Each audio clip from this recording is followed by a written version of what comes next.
이어서 하겠습니다. 개념의 뜻, definition에 대해서 말씀드리면서 개념이란 공통된 속성을 가지는 것들을 한꺼번에 묶어서 잡아 올린, 길어 올린 altogether concept capture, concept이라고 단어풀이 드렸고요. 그러면 개념 같은 경우에는 실제 주변 세상에, 자연 세계나 주변 세계에 대응하는 물리적 실체가 있는 경우가 있고, 그렇지 않은 경우, 그렇지 않은 게 더 많죠. 예, 그런 게 있다라고 말씀드렸습니다. 개념에 대해서 또 다른 방식으로 데피니션을 만들어 볼 수 있습니다. 그게 뭐냐면 요건데요. 하나는 실체 관점입니다. 엔티티. 그러니까 무슨 알맹이, 속이 있다고요. 구성하는 그 뭔가 내용물이 있다는 겁니다. 개념은 실체, 엔티티 관점에서 개념이란 유사한 대상이나 사례에서 공통적인 특성을 포착하기 위해서 함께 묶어 올린 거, 묶은 거. 아까 뭐라고 표현했었는데, 덩어리 져서 묶어 올린 거. 그리고 요것들은 공통된 속성을 공유하는 거예요. 애트리뷰트라고 돼 있는 특성이나 속성의 집합에 해당합니다. 그래서 아리스토텔레스 같은 경우는 개념을 보편적 본질, 에센스가 있다고 본 거죠. 정의와 아름다움. 이러한 개념은 구체적인 대상을 지니지 않죠. 앞에는 대상이 있고 없고로 분류했는데 그 다음에 정의나 아름다움은 물리적 대상에 해당하는 개념에 따라 진위를 판단할 수 없죠. 옳다 그르다 뭐 평가할 수도 없고요. 그러나 이 관점에 따르면 개념을 판단할 수 있는 예가 있죠. 예. 예를 들어서 현실 세계에는 정의나 아름다움에 대한 예는 있겠죠. 구현한 예, 추상적인 정의와 추상적인 사랑이지만 정의를 체화한 거, embodied 또는 구현하다, specify, 실제로 현실화한 예는 찾을 수 있겠죠. 개념의 실체적 관점에 따르면 사고의 대상으로서 정신에 존재하지만 이러한 개념은 물리적 현실에서 찾을 수 있는 예는 있을 수 있다. 예는 찾을 수 있다. 이러한 접근 방식인데 문제점이 뭘까요? 맹점이. 평가를 못해요. 왜냐면 사람이 지닌 개념을 평가하려면 마음속으로, 정신속으로 들어가야 되는데 요즘 뭐 뇌파 검사 그런 거 하면 되나요? 네, 뇌과학 쪽에서. 잘 모르겠습니다. 이런 문제가 있고요. 그 다음에 실체적 관점에서는 보세요. 예를 들어서 대상이 없는 것도 있죠. 전문가, 존엄성, 정의, 아름다움. 이거 어떻게 가르쳐요? 지금 개념의 정의에 비추어서 그러면 IB의 개념 기반 교육에서 어떻게 가르치고 평가할 거냐로 지금 넘어가고 있습니다. 교수학습은요, 실체적 관점을 가지고 있을 때 개념에 대해서 어떻게 가르칠까? 에서 이제 예를 들은 게 뭐냐면 전문가라는 그 개념을 생각해 보세요. 물리적으로 상응하는 대상은 없지만 교육의 과정과 롤 모델링, 관찰 등을 통해서 제공할 수 있는 전문가 개념을 예를 체험시키면 되겠죠. 그러니까 이게 가장 대표적인 게 도제식 학습이잖아요. 어프렌티스, 비고치키가 말한. 마스터, 옆에서 어깨 너머로, 글로, 맞으면서, 몸으로 배우는 거 있죠. 이런 거. 그래서 학생은 전문가가 되는 게 무엇인지 이해한 다음에 다양한 상황에 전이 적용할 수 있어야 되죠. 트랜스퍼. 그리고 종국에는 자기가 또 전문가가 되어가는 거죠. 또 업그레이드도 하고. 이것은 분명 매우 추상적인 것처럼 보이지만 무언가의 네이밍을 하는 것, 라벨 붙인다 그러잖아요. 레이브 하는 방법을 이해하는 것과 단어를 이름처럼 취급하는 것과 표시어를 붙이는 거네요. 1번은 첫 번째는. 그리고 단어 사용을 안내하는 추상적인 학습을 파악하는 것의 차이일 뿐이다. 그리고 실체 관점은 개념 정의, definition, 정의를 구성하는 속성에 대한 매우 엄격한 해석이 필요하다. 실체적 관점에서 누군가가 어떤 학생이 개념 이해 여부를 평가하는 것은 실체 개념, 즉 개념을 구성하는 정의, 규칙 및 조건을 탐구하는 데 쓰인다. 그러니까 주로 어떻게 할까요? 그러면 아까 그 전문가 개념이나 뭐 사랑이나 정의 같은 거는 그 양반이 그 하는 걸 봐서 행위를 봐야 되겠죠. 어떻게 표현하고 있는지. 근데 실제로 실체 개념에 충실하다면 개의 개념을 알고 있느냐 아니냐를 평가하는 방법이 뭘까요? 실체적 관점은 개인이 개에 대한 특정 올바른 개념을 갖도록 낱낱의 속성을 열거할 수 있어야 되는 거죠. 예. 그런 식으로 평가할 수 있을 것이다. 근데 요게 중요합니다. 앞부분에 그 개념학습 그러면 저희가 한국에서 기존에 그 저기 뭡니까? 암기하고 막 그 독서백편 의자연 뭐 그런 식으로 계속 반복하다 보면은 자다가도 얘기하는 그런 측면 말고요. 실체 관점적인 그런 측면 말고 기질적 성향, 이게 기질, 성향적, 이게 한국말이 디스포지션 그런 성향이 있다고요. 경향이 있다고요. 그런 쪽으로 이렇게 포즈가 딱 정해진 거예요. 오리엔티드가 딱 된 거예요. 약간 체화된. 여기서 저는 펄스의 습관을 떠올렸어요. 아, 얘가 이런 습관이 있네. 그런 거 있죠. 왜? 어떤 애기들 보다 보면, 얘가 못된 습관을 갖고 있네. 몸에 배었네. 부지불식간에. 그죠? 그게 이제 디스포지션. 아니야, 나는 이쪽으로 갈 거야. 이쪽으로 옮길 거야. 이렇게 그런 거 있잖아요. 왜? 옮겨 다니다. 디스플레이스, 포지션, 포즈. 이렇게 태도, 양태를 바꾸는 그런 거예요. 헤빗 생각하시면 될 것 같아요. 기질적 관점에서 개념은 행동이나 더 구체적으로 특정 행동에 대한 능력, 행위 능력이에요. 행위 능력.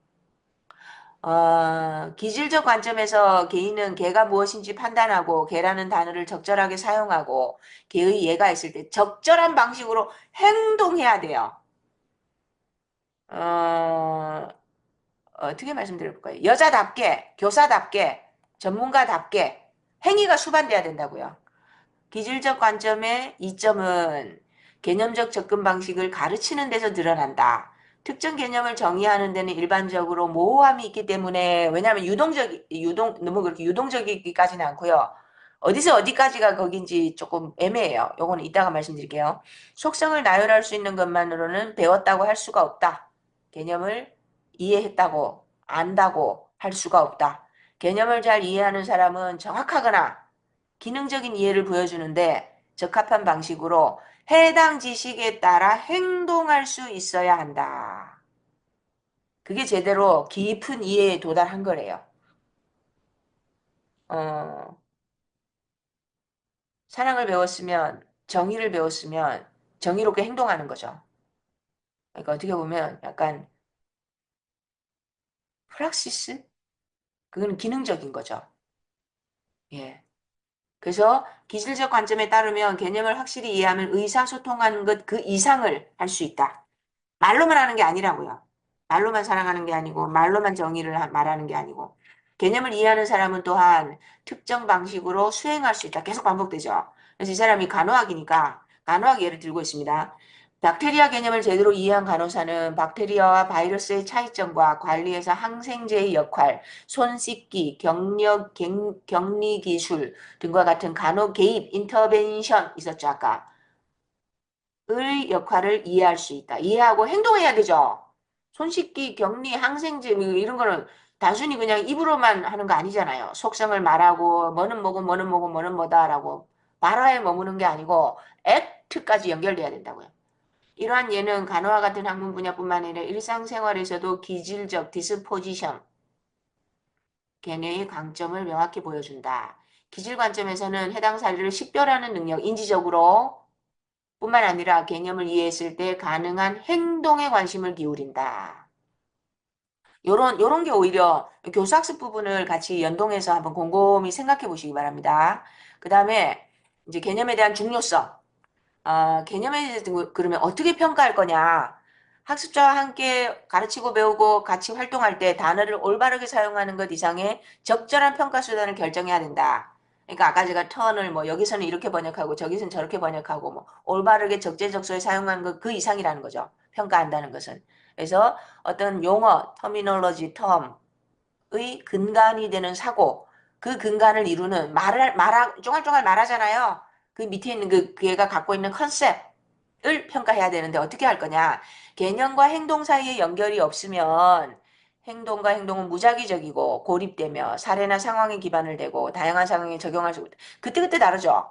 그래서 개념에 대한 평가를 어떻게 할 거냐. 개별 행동, 낱낱의 하나의 사례, 하나의 장면에 대한 행동 평가가 아니고 기억할 점은 개념의 형성이 학습과 학습된 행동에 필수적이다. learned, 뭔가 개념을 배웠을 때, 제대로 이해했을 때, 그 사람의 행위가 어떻게 달라지는지, 어떤 행위로 나타나는지를 평가해야 된대요. 학습의 목적 중 하나는 학습자에게 관련성 있고 효과적이며 실용적인 개념의 개발을 촉진하는 거다. 쓸모. 기존에는 개념이 주로 이론의 구성 요소라고 생각했고 개념이 사람들이 생각하는 방식이라면 당연히 이론의 구성 요소가 되고 이론 개발의 역할을 하겠죠. 그러나 가르치고 배우는 개념적 접근 방식에서는 일반적인 이론과 관련이 아니고 개별 학습 수준의 개념에 중점을 둔다. 잠깐만요. 네, 이어서 하겠습니다. 개념에 대한 평가를 어떻게 할 것이냐 부분 말씀드리고 있습니다. 그래서 개념적 접근 방식을 사용하는 교사는 개념의 본질과 개념의 다양한 측면, 개념 발달에 미치는 영향에 대한 확실한 이해를 근거로 적절한 학습과 교수 경험과 평가를 개발할 수 있을 것이다. 개념에 대한 철학적 배경을 이해하는 것과 같이 개념에 대한 더 깊은 이해는 개념적 접근 방식을 더 잘 구현하는 데 도움이 될 것이다. 개념이란 용어는 다양한 분야의 문헌에서도 나타나는데 결국 개념이란 지식, 학습, 사회화 및 인간 존재의 중요한 구성 요소다라는 것을 공통으로 말하고 있대요. 그래서 개념 기반 개발은 어떻게 해야 되냐면 평가에서는 개념에 대한 철학적 견해와 평가되는 특정 개념의 학습의 본질과 일관성을 유지해야 된대요. 이거는 당연한 겁니다. 개념 기반으로 가르쳤는데 팩트 테스트 하면 안 되겠죠. 예. 또한 교육 모두가 평가나 측정 형태가 일치하지 않기 때문에 평가 결과가 왜곡될 가능성이 있다. 그건 당연한 거죠. 따라서 효과적인 개념 기반 교육에서 중요한 것은 이해를 적절하게 평가하는 방법을 제대로 결정하고 이는 특정 개념의 기원, 본질, 구체성, 명확성 및 주관적 특성에 따라 달라질 수 있다는 걸 기억하셔야 된다. 마지막으로 개념 기반 교육은 해당 분야의 특정 개념적 기반에 근거해야 된다. 개념들이 모여서 이제 지식 기반 이렇게 되는 거죠. 교육 과정에 포함할 개념을 선택하고 밀접하게 관련된 개념을 구별하는 과정에서 학생들은 해당 분야와 해당 전문성 또는 직업으로 사회화되는 거죠. 툴민이 그렇게 말했습니다. 그리고 교육의 초점으로 선택된 개념은 자격증을 가진 교사로서 학생들의 전문적 정체성과 발전을 형성한다. 교사교육에서는 그렇게 되겠죠. 과학교육이나. 전문가로서 학생 발전에 있어서 개념 기반 교육의 역할은 커리큘럼과 교수진에 가르치는 사람에게 부담을 주는 것처럼 보일 수도 있지만 이는 해당 분야의 미래를 형성할 수 있는 결정하는 뛰어난 기회이기도 하다. 개념적 접근 방식은 무엇보다도 수행하는 일이나 역할이 아니라 개념을 강조한다고요. 근데 개념 그 자체가 행동의 측면을 수반한다는 점에서는 결국은 같이 가는 거죠. 그리고 이제 마지막입니다. 개념의 모호성입니다. 그래서 개념에 대해서 어떤 분들은 본질주의적 입장을 취합니다. 절대 불변의, 항존적인, 매우 엄격하고 명확해서 무언가가 개라는 개념을 사용하여 적절하게 참조하거나 관련 속성이 없으면 개가 아니다. 엄격하죠. 개념과 관련된 본질주의는 속성이 개념을 정의하는 데 필요하고 그것 자체로 충분하다라고 보는 거예요. 그런데 확률적 관점은 아닙니다. 요즘은 약간 퍼지 그러죠. 이분법이 아니고 참 아니면 거짓이 아니고 개연성입니다. 확률적 관점에서는 일반적으로 필요한 속성의 핵심에 초점을 맞추지만 약간의 모호함이 있어서 판단을 허용하고 새로운 증거가 나타나면 또는 시간이 지나면 아까 기억나시죠? 개념이 진화한다는 것을 인정한다. 개념이 바뀔 수 있다는 것을 개념의 데피니션이 열어두는 거예요. 그걸 이제 모호성이라고 볼 수도 있고 불편하게 볼 수도 있고 원래 그런 거다라고 볼 수도 있는 거죠. 그래서 앞부분에 언어 철학이랑 그다음에 의미론 얘기하면서 비트겐슈타인부터 펄스까지 해당 공동체의 습관이 바뀌면 개념의 데피니션이 바뀐다라고 얘기했잖아요. 진리도 달라져요. 그때는 맞고 지금은 틀리고 진리조차도 시간과 공간의 함수죠. 그 진리나 이론을 구성하는 그 개념도 컨셉 마찬가지죠. 따라서 학생이 자신의 사고를 검토하고 평생학습의 토대를 마련하기 위해 변화와 확장의 잠재력을 인식하도록 격려하는 것이 중요하다. 확률적 관점을 가져야죠. 교사라면 개념 기반 교육을 하고자 한다면 경계를 갈증하는 게 본질적인 속성에 있어서 절대 불변이다. 그게 아니라고 말하고 있는 겁니다. 그래서 여기 보시죠. 새로운 에비던스가 나타나면 시간이 지나면서 새로운 타임 1에서 정의했던 것. 근데 이것이 가끔은 바뀐다는 거죠. 타임 2, 시간의 변화. 제가 아까 개념이나 진리는 시간의 함수다라고 말씀드렸던 거하고 연결됩니다. 그 다음에 개념 기반 교수활동, 교육에 어떤 시사점을 주느냐. 그럼 개념이 뭐냐에서 출발해서 그럼 어떻게 가르칠 거냐. 1번 용어를 명확하게 써라. 교사 자체가 막 저처럼 헷갈리면 안 되겠죠. 그 다음 두 번째, 개념은 단어를 사용하여 표현되는 생각이나 아이디어이며 대상 그 자체가 아니라고요. 예. 그래서 가르치는 개념과 해당되는 대상을 구별해야 된다. 예, 근데 온도계라는 게 있고 또는 온도계로 대변되는 그 상징적인 거 있죠. 예. 온도계 적절히 사용하고 측정하고 해석하는 능력. 온도계라는 개념에서 수반되는 아까 그 펄스 분류를 하면 뭐였죠? 감정적인 거, 행위적인 거, 그 다음에 그 종국에는요. 추상적인, 이론적인 거, 로지컬, 논리적인 거라고 표현했었죠. 근데 조심하셔야 돼요. 온도계에 대한 의미도 바뀌어요. 해당 공동체의 습관이 바뀌면. 예전에는 뭐 디지털 온도계 나오기 전에는 저기 뭐야 시력 줘야 되죠. 뭐 그런 거. 아주 뭐 섬세하게 읽을 때, 상황 안 좋을 때 그럴 때는요. 그래서 개념, 단어, 대상의 차이점을 인식하는 것은 효과적인 개념 기반 교육에서 중요하다. 그 다음, 개념은 맥락 기반이죠. 그래서 이거는 해석하기 위해서 굉장히 좀 상투적으로 오래된 표현입니다.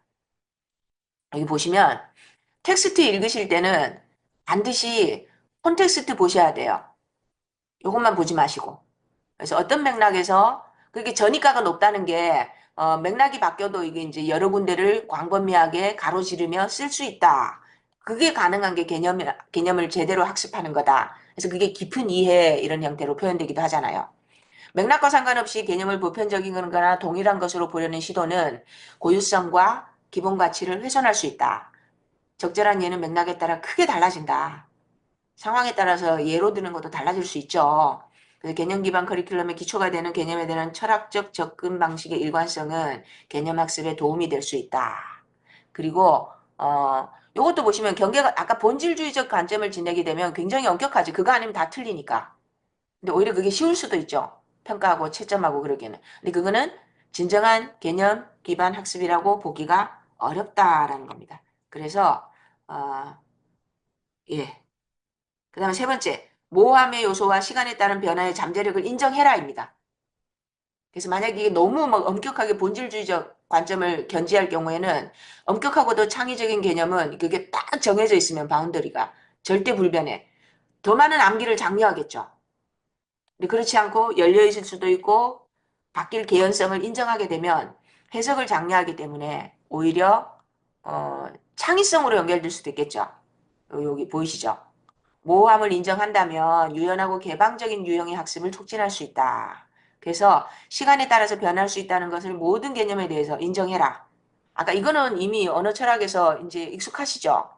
공동체의 습관이 바뀌면, 가족 유사성에서 가족 구성원들이 바뀌면, 시간과 공간에 걸쳐서 똑같은 개념인데도 데피니션이 의미가 아까 거기는 미닝이라고 그랬잖아요. 펄스는 미닝이 달라진다. 진리가 달라진다라고 읽으셔도 돼요. 그래서 결론은 이게 그러니까 연속선상이 있다고 생각하셔야 돼요. 퍼지 논리입니다. 여기서도 마찬가지. 그럼 교수는 어떻게 돼야 될까요? 개념 기반 교육에서 일관성을 유지해라. 개념이 할 수 있다는 것을 허용해라. 여기 재밌는 표현을 했죠. 개념에 대한 방어 가능한 견해는 오늘은 맞고 100년 뒤에는 그 뜻이 아닐 수도 있다고요. 예, 그 다음에 개념 기반 교육과정의 경우 개념적 변화라는 공통적 본질을 강화할 수 있는 충분한 기회가 있다. 개념학습의 중요성. 낱낱의 사례를 배우거나 아니면 뭐 몸으로 배우거나 그런 것보다도 개념의 힘입니다. 파워. 개념 기반 접근이 성공하려면 교수자는 개념의 본질과 학습 과정에서 개념이 어떻게 기능하고 이해하고 개념에 대한 철학적 관점 등등에서 일관성을 유지해야 한다. 두 번째, 가르치는 사람은 해당 분야의 개념적 변화의 중요성을 인식하고 이를 증거 기반 실무, 행위와 연결 지을 수 있어야 된다고. 행위. 온도계를 제대로 배웠으면, 건강이라는 개념을 제대로 배웠으면, 정의라는 개념을 제대로 배웠으면, 지속 가능성이라는 개념을 제대로 이해했다면 행위를 유발한다. 그죠? 그리고 개념은 암기하고 현실의 일부와 일치시키는 정적인 거, 스태틱, 머물러 있는 거로 간주하면 가치를 잃는다. 결론은 개념을 이해하고 적용하며 이를 표현하는 데 적절한 언어를 사용하는 것은 학생들에게 높은 수준의 학업 성취를 이룰 수 있는 힘을 줄 뿐만 아니라 해당 분야에서 경력을 쌓으면서 새로운 발전에 발맞추는 데도 도움이 되는 역동적인 과정이다. 결론이 뭐예요? 개념은 개념과 행위의 차이점 한번 고민해 보시고요. 왜 개념인가? 말할 수 없는 건 모르는 거예요. 근데 그 말이라는 게 해당 분야에 합의된 진리에 해당하는, 습관에 해당하는, 소통 가능한, 그거를 개념적으로 사고한다는 뜻이죠. 그 개념은 원래부터도 그랬고요. 아까 내가 무언가를 말한다는 것은 무언가의 행위, 변화, 실천, 뭔가를 노리는 거예요. 요구하는 거죠. 행위의 변화, 실천의 변화를 수반한다. 전문가에 대해서 배운다는 거는 전문가가 뭐고 속성을 나열할 수 있다라는 게 아니죠. 그래서 이번에는 그 철학에서 말하는 개념이 뭐냐? 화용론, 이데아부터 시작해서 비트겐슈타인, 펄스, 리게르까지 보고 그 다음에 IB 교육에서 컨셉 베이스드 티칭에서 컨셉이 뭐냐에 대해서 한번 짚어봤습니다. 감사합니다.